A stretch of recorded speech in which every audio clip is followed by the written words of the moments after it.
All right. Welcome back to Bring the Juice. We are back at home in the home base at my childhood bedroom, which, before I introduce Mr. Garrett Klassy himself, we used to have turf in here, actually. Really? What'd you do with it? Well, in the old studio, we had it. We brought it here, and my mom and dad watched my 2 puppies while I was away for like a weekend, and they thought you could pee on it. So my mom says, hey, Frank, we got to throw this turf away, man. This is not right. I'm like, how do you know? There's like 10 dogs that live or running in and out of here.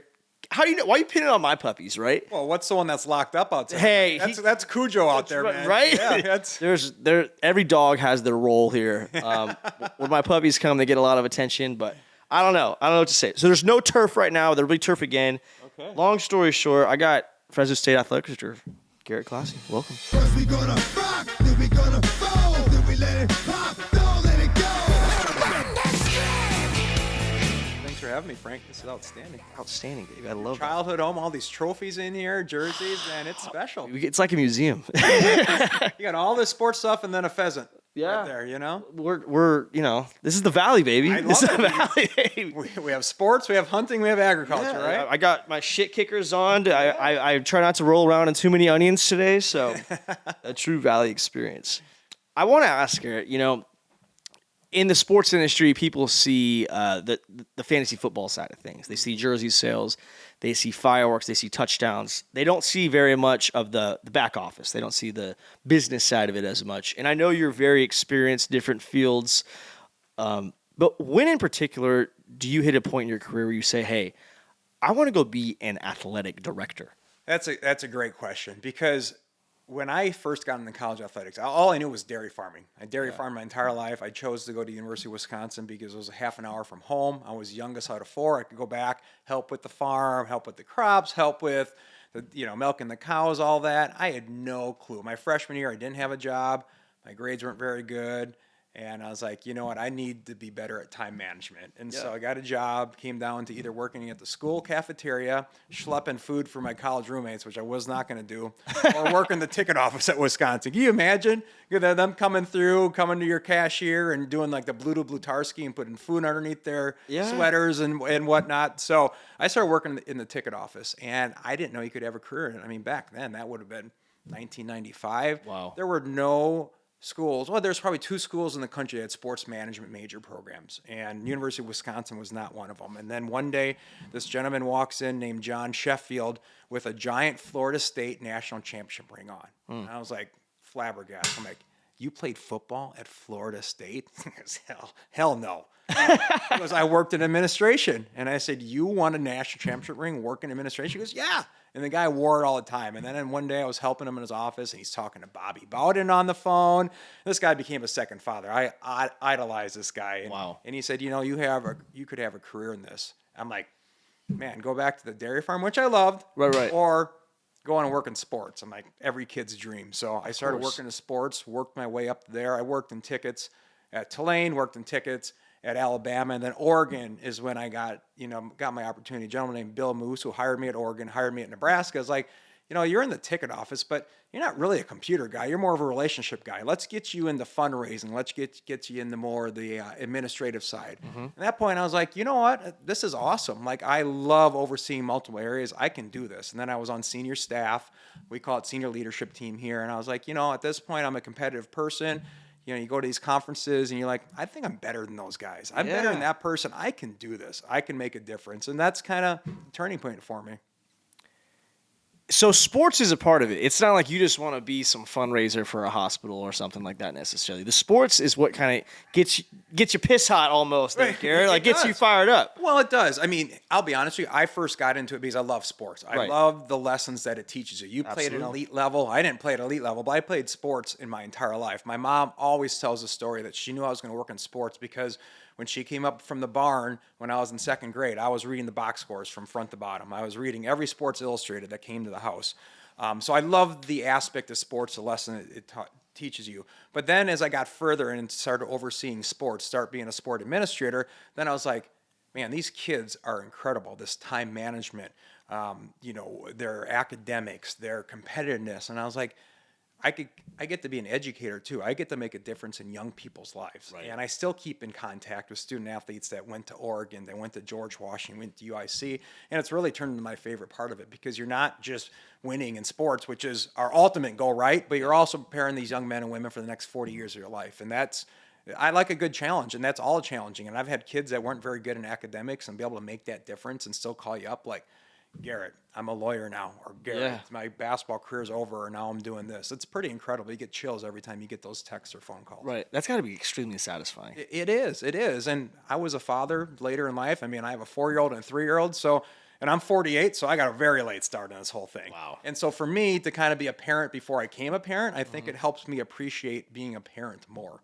So it's really transferred into my personal life as well. Well, being an older brother of 2 student athletes currently there right now, I would appreciate having a man in charge similar to yourself, where it's like, hey, obviously, yes, we want to score touchdowns and get wins on the football field and win our conference championship and our bowl game and all that good stuff. Yeah. But you want somebody who's a role model at the end of the day, who cares about the human being side of that person. And I've heard you preach in different speeches and talks, which I definitely admire as a positive of, I want to have a relationship with these people outside of their sport once they're done, right? Yeah. Because, of course, the guy who's making the plays at the particular level that's elevating our athletic program while they're there, everybody loves them. And I think there's a little bit of, and I appreciate you saying that, because there has been a little bit of disconnect where some of our alumni in the past, I don't think they have felt that love necessarily. Yep. Like Devontae Adams, I'd say, is a prime example of. Correct. I came in right after Devontae, and he didn't get the love I think he deserved from the magnitude of player he is. Yep. He didn't get that invite back constantly. Yep. I know he got his jersey retired recently, but I think it's just an easy example for me to say, if the right athletic director at the right time kept that consistent, his word basically of we want to still have a relationship with our student athletes once they're no longer benefiting the program. Yep. It means something to the growth of the program, because you never know if Devontae Adams is going to be the highest paid wide receiver in the NFL or just a guy on a practice squad for 2 weeks, right? Correct. And we tried really hard to get Devontae at the game this weekend. And, you're exactly right. I mean, I've had the benefit to speak with Paul George since I've been here. And, Paul was great. I mean, Paul came back for the benefit that they had at Clovis North, and then happened to be at the Doghouse Cafe. And his manager called and said, hey, we heard there's a football scrimmage going on. Can we go to that? And so it's like when those guys come back, I want them to get all the feels. I want them to, like, Fresno State's a special place. And in Devontae's case, Kenny, his agent, he's his marketing agent, has been to a couple football games, and we've kept in touch. And Devontae just had a baby himself, and made sure we sent them, a baby gift. But that's got to be genuine, right? It can't be transactional. And so I welcome the opportunity, not just because I'm a Packers fan, but also, I'm the athletic director of Fresno State. And, in my career, I feel like there's 2 types of student athletes. There's the ones that were really, really successful, but maybe didn't have the athletic ability to play in professional sports. Sure. So they go into business. They love their alma mater. They're really appreciative of their alma mater, and they contribute back. Right. Then you have the ones that do really successful in the professional sports side of things, and they realize the value they brought to that university. And that's not a Fresno State thing. That's everywhere. And it's right. They brought a lot of value. And for those of us that aren't authentic and want to develop a real relationship, I think first time I meet Devontae or meet Paul George or Aaron Judge, you can't go there saying, hey, we need help here, blah, blah, blah. Please give us X million dollars. That's not authentic. It's like any donor, there's got to be truly authentic relationships, and there's got to be a plan and a vision to understand how they're going to elevate and what their impact is going to make. And I think we've had some great ones here, like Logan Mankins make an incredible gift. But you know what? I'm not sure we do a very good job of keeping in contact with Logan, and I want to make sure that we start that. For us to go where we want to go as a university, as an athletic department, we need everybody's help. Right. And from the people that help on the onion farm to the professional sports athletes, and we're going to treat everyone the same way. Yeah. I think that's very well said, because there's a lot of student athletes. We're talking student athlete right now. There's a lot of students in general, but specifically student athletes who, like as you said, they didn't go on to the league, right? Whether it's baseball, football, basketball, whatever it might be. But there's a lot of them who are, believe it or not, business owners here in the Valley. Maybe business owners up north, down south, a couple states over, whatever it might be. And I think that's a huge untapped market of attention right now. Because I go to these alumni events and I look at my squad who, hey, you could go ask our head strength and conditioning coach, Andy Ward, about my little group, okay? Yeah. We'd work our ass off, Yeah. extra work guys, captain material type dudes, but we like to party when it was time to party. We established there's a time to work and there's a time to play, and as soon as you can tell the difference through those, you're going to succeed better in both, right? Yeah. Now, with that being said, my group, we didn't do the league. We all had our own different avenues, enjoyed our college career, and now but we're in different professions throughout the Valley. But with that being said, when you go to these alumni things, I'm like, hey, there should be more people here right now.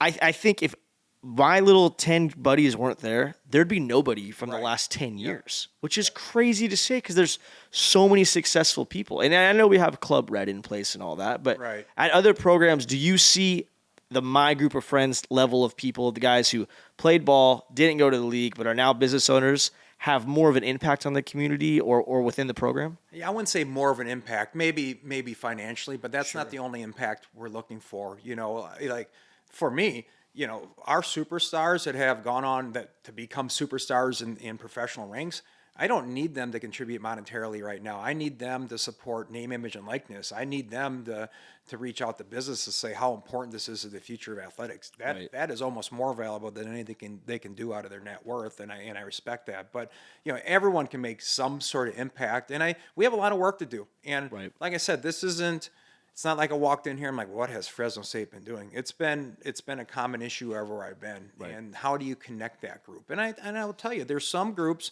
Nebraska was a perfect example. I mean, what a storied history there. People from the 40s, 50s to people that graduated last year.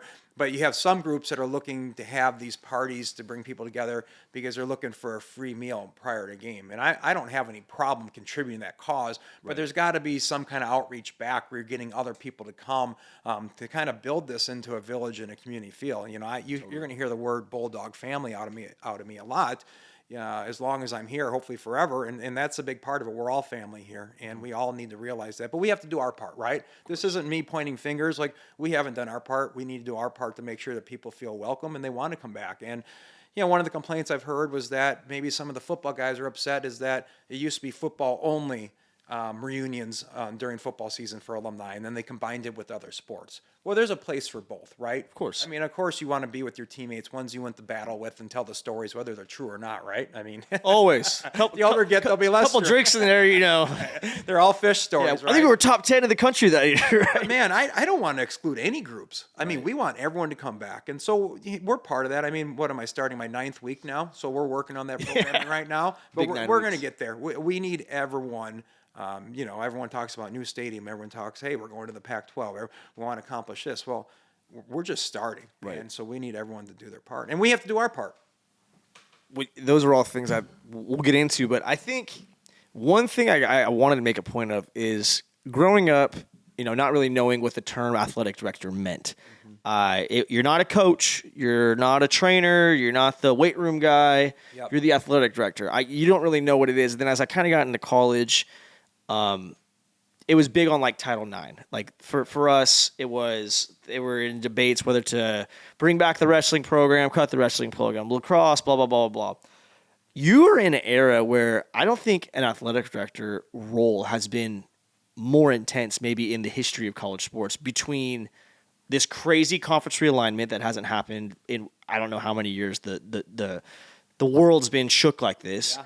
And then obviously the politics behind NIL and just the way the transfer portal is now working. Like you have your hands full with all of those moving parts. And again, like you mentioned, I'm not going to put you on the spot for that one, but there's been talks of an upgraded stadium in the years past. Sure. It's so you have really the trifecta of crap on your plate.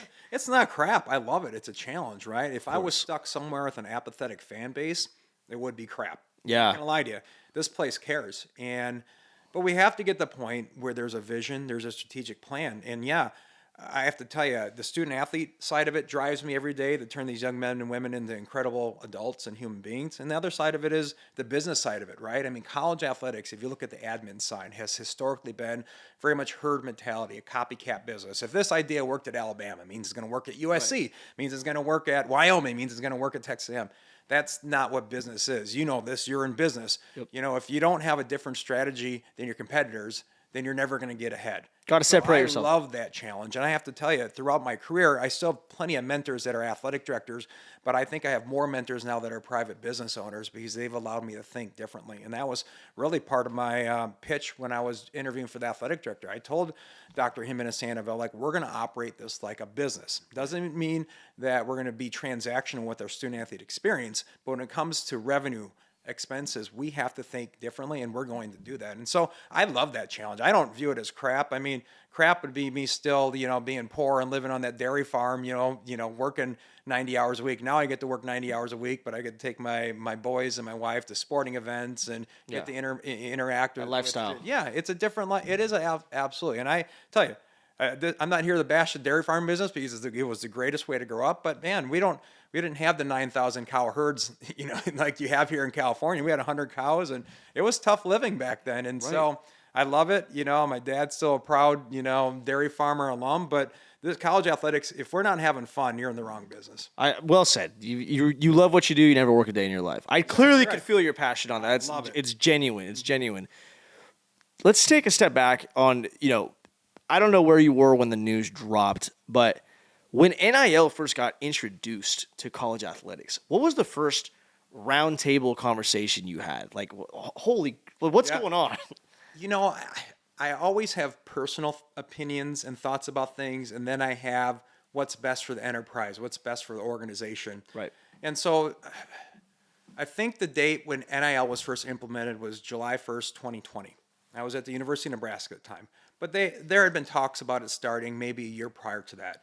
And so Blake Lawrence from Open Doors is a close personal friend. He played football at Nebraska, and their headquarters was in Lincoln, Nebraska. So I got with Blake right away. I was the chief operating officer at Nebraska, and I said, listen, I don't know if this is ever going to come to fruition or not, but at the end of the day, brand building is something, and you know this better than anyone, Frank, right? We all have a personal brand. I said, if we can get our student athletes education on social media and brand building, this is a skill they can use for the rest of their life. Absolutely. And so Open Doors provided that support. And so I felt like, hey, when July 1st, 2020 happened, I was interim athletic director at the University of Nebraska. Not only were all our kids ready to open up their own businesses, not only were we ready, we had curriculum created within the business school at the University of Nebraska that was financial literacy based, building your brand, social media, how to monetize YouTube.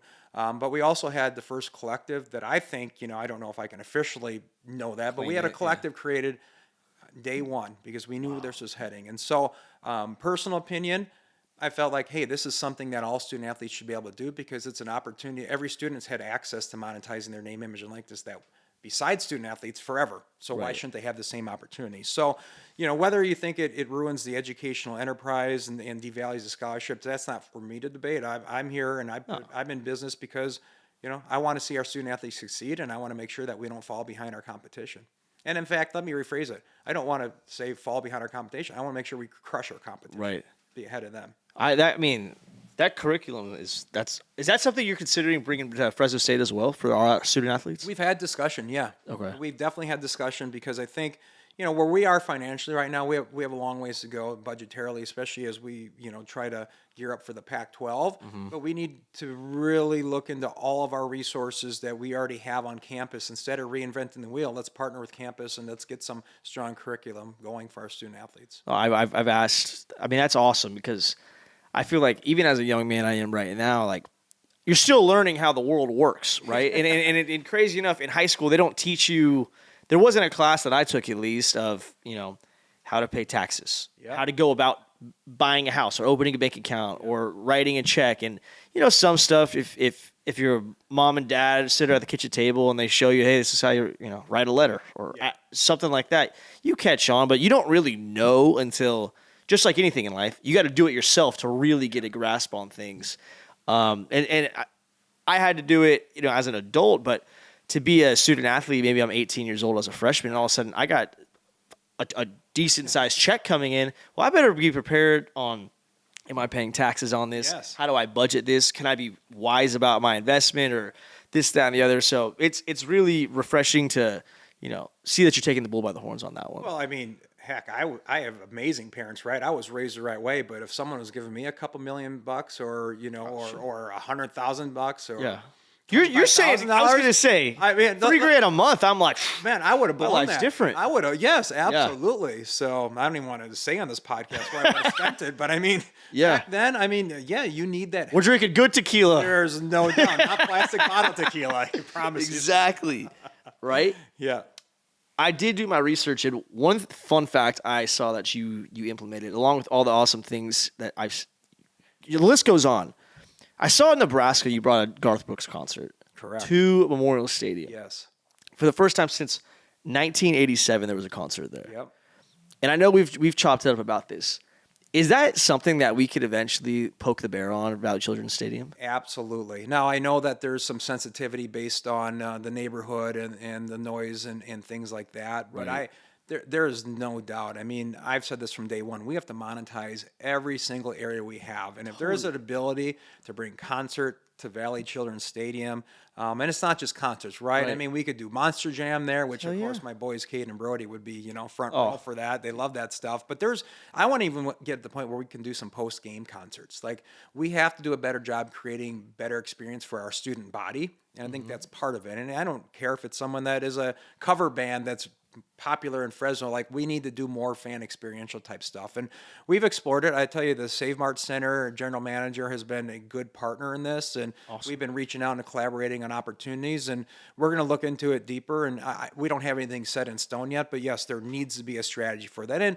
And part of that, too, is reevaluating all of our assets, right? We want to bring more value to that stadium. And how do you bring more value? More events. Yeah. 6-7 times a year is great, and it's a Right. special experience. But if we can give the fans, our customers, 15, 20 events a year, that moves the needle for us, both from a fan experience standpoint as well as financially. Absolutely. I got to introduce you. Have you met Jose Ramirez yet?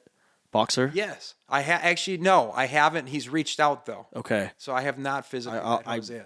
definitely have to make sure you guys link up. Jose, big bring the juice dude, great dude. Yeah. He's, world champ. Yep. World champ. And he brings the Valley Sure. with him when he fights.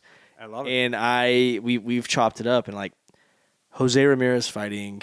There's enough guys here that are world champ Olympic caliber Yep. where you could create a Valley card. I'm ready. It would You can give go up my cell phone to anyone because crazy. we'll I almost brought it up in that BDF meeting. I was like, dude, you need Jose Ramirez, Richard Torres, and Mark Castro on one card, and that place, you might sell out the whole stadium. Yep. It's that crazy. I love to hear it, man. I mean, we're not going to turn down any opportunity. Like, there might be logistical reasons we can't do them, but we're going to Sure. listen and we're going to engage in every single conversation. Right. That wasn't easy. I mean, this is Garth Brooks coming Yeah. to Memorial Stadium, an iconic venue. That wasn't eady. And that isn't me patting myself in the back. That, Memorial Stadium's never sold alcohol. That was part of the piece.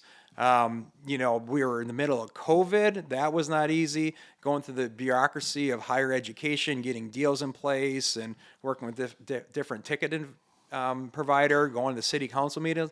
But just because it's difficult doesn't mean we're not going to keep Right. moving forward on those things. And it was one of the most rewarding experiences I've ever had. I mean, Right. my picture with Garth is still sitting on my desk, man. It's just, Oh, that's he is awesome. the best dude you ever want to meet. He's sitting there on the on sale, on the Zoom, telling his staff when we should release certain sections, how's the on sale going. He has his hand on, and not in a micromanager way, but he has his hand on every piece of that concert. Pretty incredible. Because he cares so much about the fan experience. I have a close friend. This is a small Garth Brooks story. I have a close friend who his grandparents were getting married. Parents or grandparents getting married. And they are country folk, and they wanted to have a live band at their wedding. They want to have somebody sing. So they had auditions for people to do this and basically see who they wanted to sing. And it just down to two. And they ended up choosing someone to sing at their wedding. And the other one was Garth Brooks. Really? They did not choose Garth Brooks to sing at their wedding. Talk about him. Well, how did that?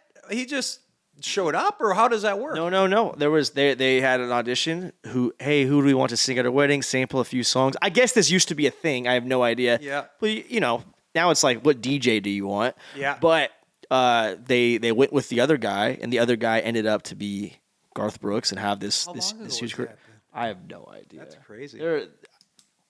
I have no idea. I mean, I've been told that story like Oh, 10 times.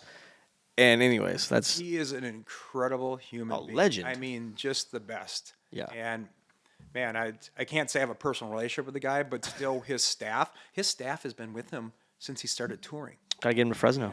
And he is, I mean, he's that type of person that would do something like that. I'm not making any promises. There's no guarantees on the Bring the Juice podcast, but he is that type of person that he is very much relationship based. Yeah. Well, His staff is all 60, he'd sell out here in a heartbeat. Well, no doubt. Yeah. Yeah. I mean, we went to Lainey Wilson. There was an open, That's right. That was the night we were together with yeah, Lainey Wilson. There was an open seat in the place. I mean, the Valley people go loves their crazy country here. music. But it's a mixing pot here too, and that's one thing I was getting into. Like, it is such a mixing pot here. I haven't been very many places in my life, but I just see my life itself. Okay, you got your country folks, you got your farmers, right? You got your different cultures over here. You got your cultures over there. Yeah. There are people. Well, they'll have a guy from Mexico come and sing, and you'll be like, "What's going on tonight at the Save Mart Center?" You have no idea who he is, Sold out. and it's sold out 3 nights in a row. You're like, Yes. "What is going on here?" Right? I love that. Yes. And I don't know. Maybe it's growing up on a farm and also playing football to where I've gotten to know every ethnicity and culture and way of living and race and whatever it might be, and I'm like, Fresno really doesn't care because you're most likely you grew up with these guys, you went to school and crossed paths with these guys. And like I went to school in Utah.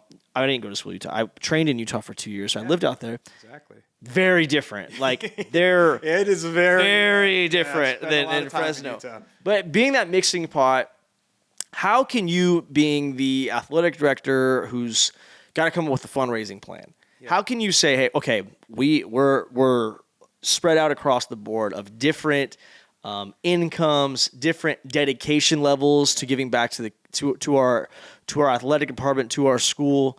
How do you attack that knowing we have such a mixing pot here in the Valley? I mean, to me, that's always been the great thing about sports from a fan perspective. I mean, whether it's a football Saturday, an NFL Sunday, whatever, that is the one time, that is the one place where race, gender, religion, nothing matters, right? It's the great unifier in this country. And I didn't realize that until I was working in sports when 9/11 occurred.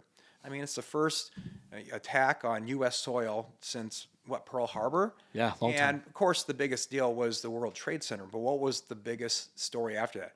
Oh, boy, is college football going to be played on Saturday? Is the NFL going to be played on Sunday? And I'm just like, how many people just died? And this is what we're worried about? And then I had this moment like, wow, I work in a special industry because this is the great distraction. This is the great unifier. People really care. And I always knew they cared, but at that level.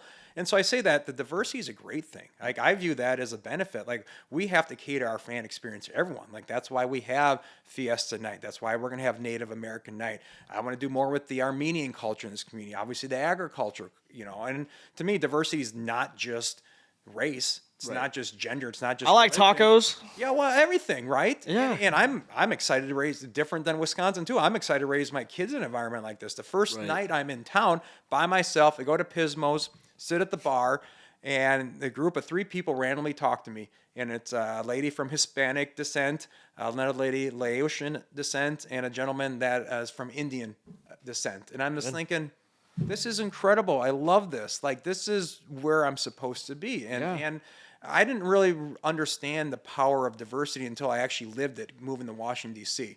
And it's amazing. It's incredible how sports can do that. And how does that impact the Valley? We're going to always have a fan experience a model to where everyone's going to feel welcome at all of our sporting events. And I think that's important because, like I said earlier, I'm going to preach this. The community owns the Bulldogs. The Valley owns the Bulldogs like the community owns the Green Bay Packers. That's the feel that we need to have here in the Valley. I've always compared Fresno State to being similar to a Nebraska type place. Because yes, we're in California where there's a lot of professional sports teams, right? But the middle is different than all the other spots in California, doubt. right? And realistically, what we have is the Fresno State Bulldogs. And when our football team is winning games, people are excited. When our football team's on the rise, which we are, Absolutely. it is people are more fired up. There's a little bit more better crisp in the air. The beer tastes just a little bit better, right? Yep. Making that money feels just a little bit more American or something like that. You cook your meat better. I don't know what it is, Garrett, but how could you compare the success? How could you forecast, I guess I should say, what Nebraska does successfully and say, hey, Fresno State, we have the tools in the toolbox. The puzzle's on the table. Yep. Let's just piece it together. Yep. And I say that also because my first college game ever was at Nebraska. Oh, really? My folks had an amazing time, had great hospitality. They loved it. And I admire them, honestly. I really do. I would send my kid to Nebraska to enjoy that experience. We're more diverse here than Nebraska, though. All right. But, I mean, I will say that the Valley has, I believe the Valley has around, everyone's got a different definition of the Number Valley. of the Valley, yeah. But I think it's around 3.5, 4 million people. The Yeah, state of it's a lot. Nebraska has 1.8 million people. Right. And so if you think about it, if we can build that wall around the Valley. That's what I'm saying. And with my, people in California, outside of the Valley, being a fan is a hobby. Being a fan in the Valley is a passion. And I always knew how great the Fresno State fan base was, but living it now and living it every single day and realizing the economic driver it is in this valley, and it's incredible, especially the people I've met here. A lot of people here have gone to school at other places than Fresno State, and their children have gone to school at other places other than Fresno State. But they all come back home, and the Fresno State Bulldogs is still who they support the most. Let's go Dogs. It tells you how amazing it is here. And so we got to be able to tap into everyone's passions, good, bad, whether it's good passion, bad passion. I mean, we're filming this 3 days after the UNLV game. People are upset. But like I told you before we started airing, I'd rather have people upset and passionate about this team than being apathetic. I've been in places where people wouldn't even care that you lost. I'm like, this is another game. People care here, and so we have to tap into that, and we'll do that. And this is a Nebraska type feel. I mean, I get my father-in-law crap all the time because I'm like, who are you rooting for this year, the Raiders or the Niners? Whoever's winning. I'm like, that spoken like a true Californian. But now I can't say that. Spoken about a true Californian that's not from the Valley, right? Right. And so, it's great. We have an incredible competitive advantage. And quite honestly, I think that's the number one reason why we're in the Pac-12 today. Right. Because the passion of the Valley. Conference realignment. Everyone's wanting. I know half people are listening to this to first talk about this. Sure. Conference realignment. Tell me what you can about the journey of how we landed in the Pac-12.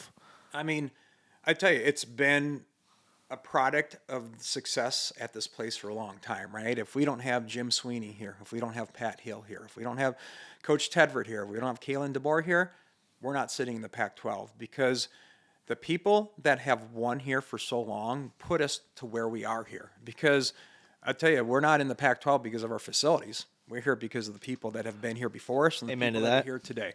But I'll tell you, it's been a long journey. The day that I was announced in June, the athletic director, I did get a call from someone that I know very well from the consultant that the Pac-12 hired, and we've known each other for years.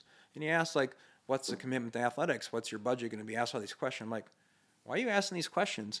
It's like, well, we might be working on a side project. He didn't really get into it. And so kind of your head gets spinning a little bit. And so we made sure that we spent the next, few weeks really telling our story, the passion of the Valley. I really challenge our external staff. We need to really get our story out there on our fan base, on the sellouts, where we rank in the group of five. We have the highest attendance of any group of five program for all sports across the country. We need to tell that story. And so we did a lot of creative storytelling, and it happened fast. We got some, the whole process didn't take long once it really got going. But, I always knew that we'd have a chance. I'm not out there lobbying. I'm out there just telling the story of the great things that we've accomplished here. And it's here, and to be able to partner with, originally it was the 3 other great brands in the Mountain West Conference. Now it's 4 with Utah State coming in, and pairing them with 2 historically autonomous 4 conference members. The future's bright. It's incredible. It's a great feeling. It's always good to be on the right side of these things and the other side. Right. In a perfect world, Who's our Pac-12? How would you want it to be structured based off of level of competition, geographically? How should they base this, you think? Well, I mean, if you look at the numbers on paper right now, we're already the strongest, or the fifth best conference in the country right now, where it sits at 7 members, right? And that's based on attendance, that's based on linear television viewership, that's based on social media engagement, that's named on, about 10 or 12 different metrics, and we're head and shoulders above the rest. I agree. And that's pretty impressive. And so I tell you that because for Fresno State, we have a long ways to go ourselves. We're partnering with some pretty impressive brands right now, and we have a long way to go in some areas. And that's not just financially, which is a big part of it, but it's facilities, it's how we support our student athletes here, nutrition-wise, strength and conditioning, and work on all those areas. But we're the ideal situation. I mean, like I said, we're not going for participation trophies. We're going there to win championships, and that's going to take a lot of hard work. What I want to remind the Red Wave is that we're just starting this journey. We're not sitting there patting ourselves on the backs, saying, hallelujah, we made it to Pac-12. No. This is just starting. I view this as really a 5-year audition to really build ourselves to state the case that we should be a Power 5 school, right? Right. And so that's a short time frame in college athletics. It's a short time in higher ed where change is hard to implement. And so you're going to see us grinding because I've said this from day one. I'm not going to be an athletic director that sits here and releases all these shiny, bright plans, fundraise for 5% of it, and gets the next train out of the town. We're building this for the long term, here to stay. We're going to put us in the best position to succeed, and that's Pac-12 right now. And it's an honor to be invited, but that isn't a Garrett Klassy. That's not a President Jimenez Sandoval, even though that guy was nails for this whole thing. Like, we have an amazing leadership here, and that goes without saying. But this is on the Red Wave. This is on the coaches. This is on what's happened here historically. That's why we're there. It's not for Garrett Klassy. I know that. No, and cap off to you for clarifying that too, because that's very humble. You mentioned the climb our way towards the Power 5. I know we kind of brushed on this at one point.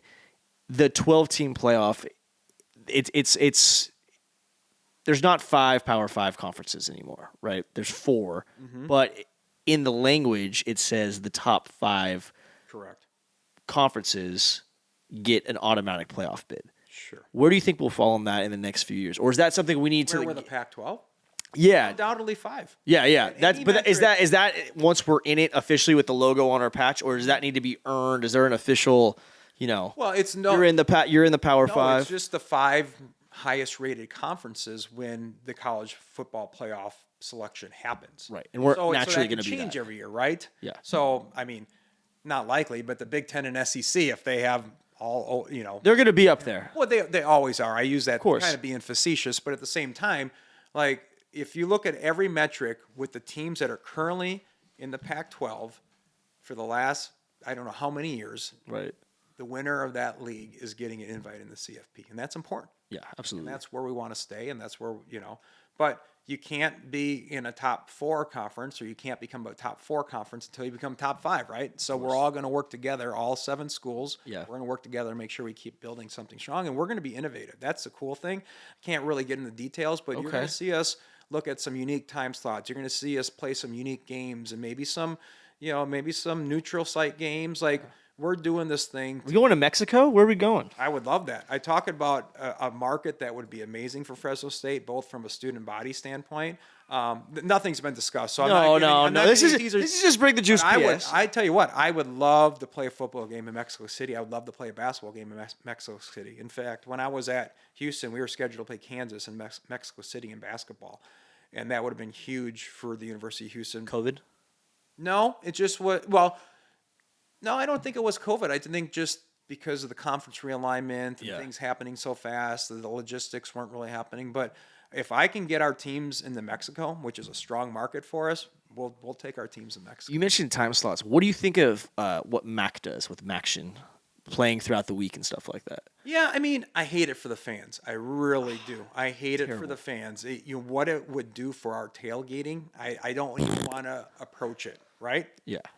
But we also, like I said, we have to be thoughtful through this process. We have to, I can promise the fan base we're not going to play, 7 Wednesday Tuesday night nighters.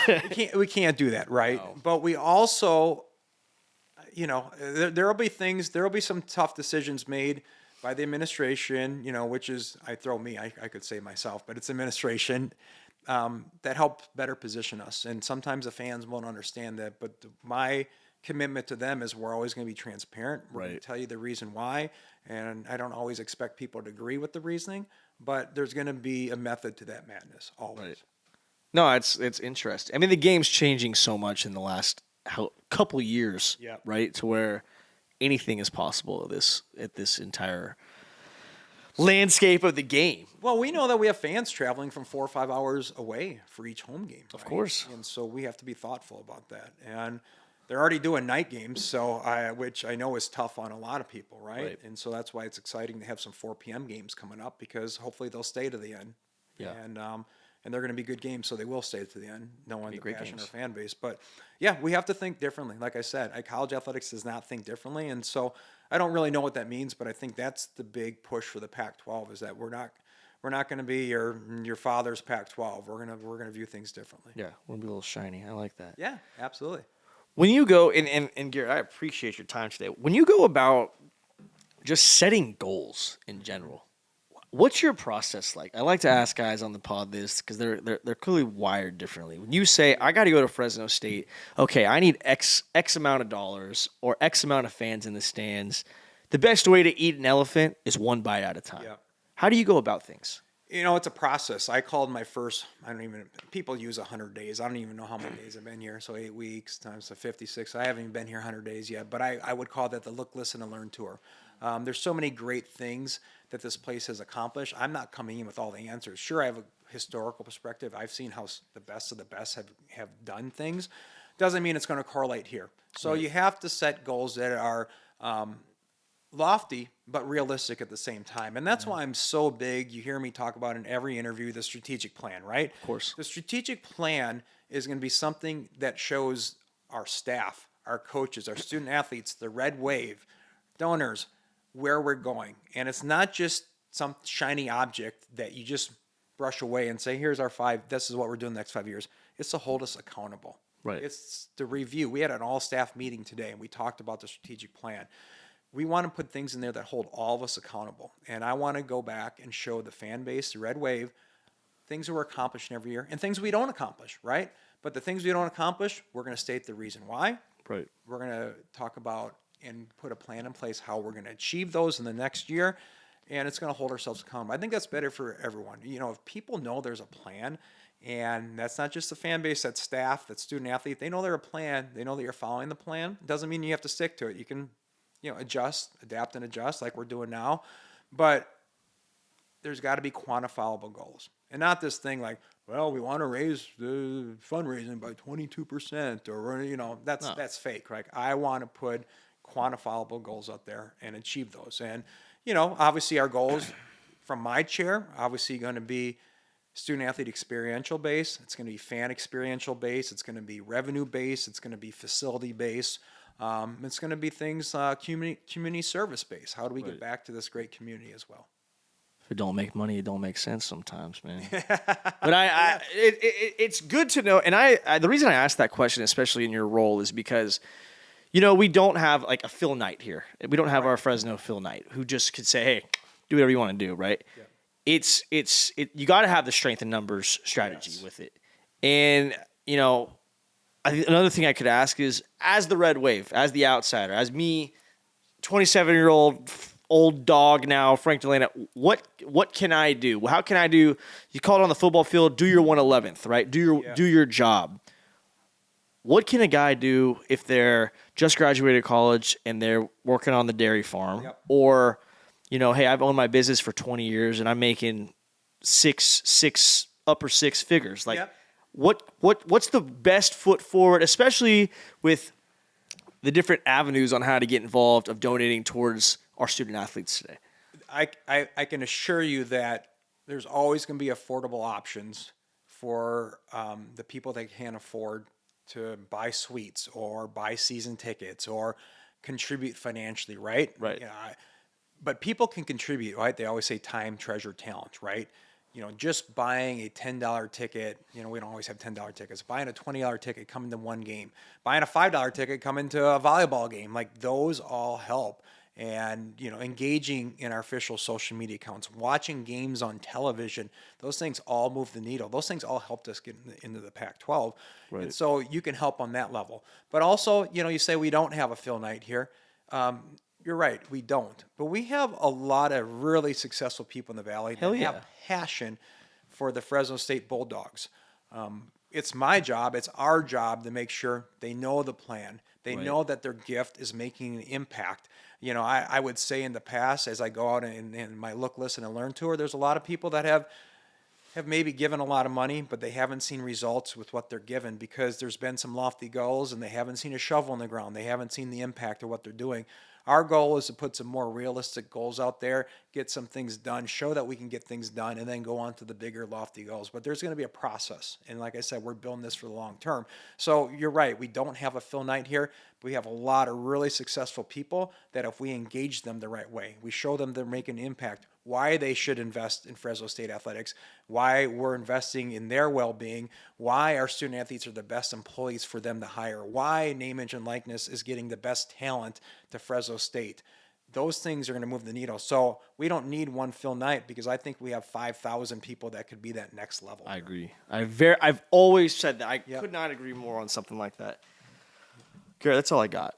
I appreciate your time. Yeah, absolutely. You've been awesome. Definitely, everything you've heard here today, I support you. I love that you say, X plus Y equals Z. And it's something where you're hitting it right on the head when there's been lofty goals, which is not a bad thing, right? But I've told you this example before. One thing in the stadium, before I wrap this up. Guys want a new stadium, okay? Mm-hmm. Great. I could probably find a picture, or I have a fridge magnet from 2015 when I was a freshman. They gave us on our first day, and they said, "Congratulations for playing football at Fresno State.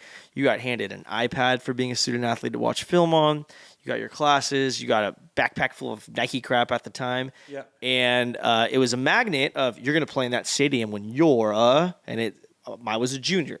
Yep. Well, now my second brother is playing in his fifth season, and it's the same stadium. Yeah. And I'm not holding you accountable to it or anybody else because shit happens. Yeah. But I've always brought up the red seats. The red seats with the red wave. Yep. Go look at them. They're pink right now. Yeah. Right? And I've said... Red's a bad color to put in any stadium with this heat and this sunshine. Hey.